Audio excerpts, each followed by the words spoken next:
Hello, so this video is a continuance of the review of the new high-definition DVR recording kit or digital video recording device. This kit I reviewed in my last video showing the kit contents and everything that was included. This one we're going to go over the specific functions of the unit dealing with your smartphone interface and how to, of course, use it specifically. Obviously, I see a smudge on the lens. Let me go and clear that. There we go.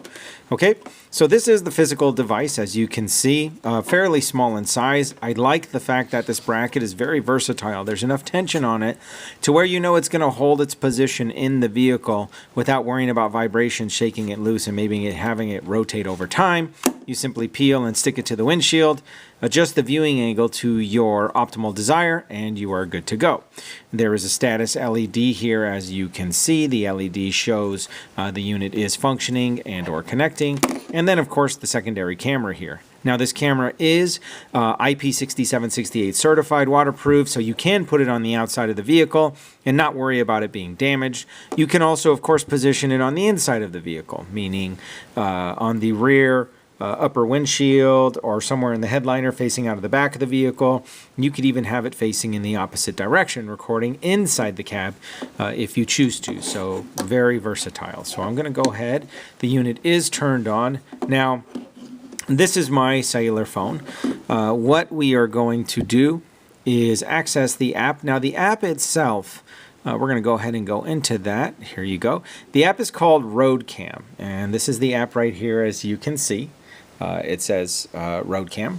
Okay, I'm going to go ahead and open that. You can download it from the Google Play Store, or in the manual there is a QR code that you can snapshot from directly, and that will allow you to connect to it. Now, obviously, we need to connect to the physical device, so let's go ahead and back out of this app. We're going to go into Wi-Fi. Because this device does have Wi-Fi connectivity built into it, we can communicate to the physical device via Wi-Fi.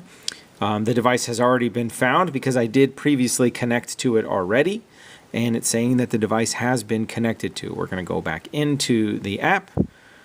Let's go ahead and connect the physical device. And there it is. The device is now fired up. You can see my hands here. You can see the other camera here as well.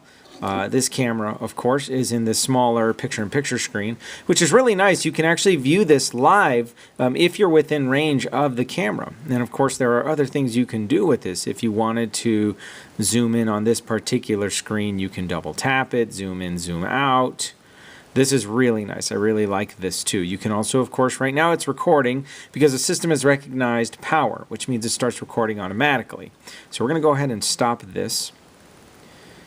Let it stop recording. There we go. Okay. Once it's stopped recording, we can go into the video files here. Now, what this does here, this inverts the camera imaging from front camera being the primary DVR camera, this camera here, to rear camera being this camera over here. Now, the rear camera, of course, you know, like I said, it can be inside, outside the vehicle, but this is essentially the camera itself. Okay, let's go ahead and go back. Now, this view is rear and front camera at the same time with your picture-in-picture as we discussed. Of course, we can look at previous videos. This is the file list of all the previous videos and different recordings that we've done. You can choose a previous file if you want. I'm going to go ahead and choose this. You can edit this file, which is really nice. You can clip it. Right now, this file is showing 50 megabytes. Obviously, it's very large. So you could shrink it down if you choose to, because you're probably going to want to send this to someone. So if I choose to, let's say, clip it right there. It just clipped to the video file. Now the file is only 12 seconds long. It's going to save it to its built-in memory. Once it builds the framing is almost done. And you've got the file. It is now ready to go. So you can select the clip.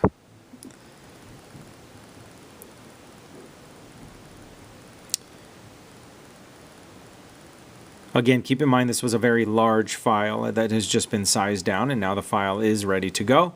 So you can see there's obviously these, if I want to take this file, we'll go ahead and click next step. Oops, pardon me. Okay, I can choose to send this file. Do I want to send it via message? Do I want to send it via email?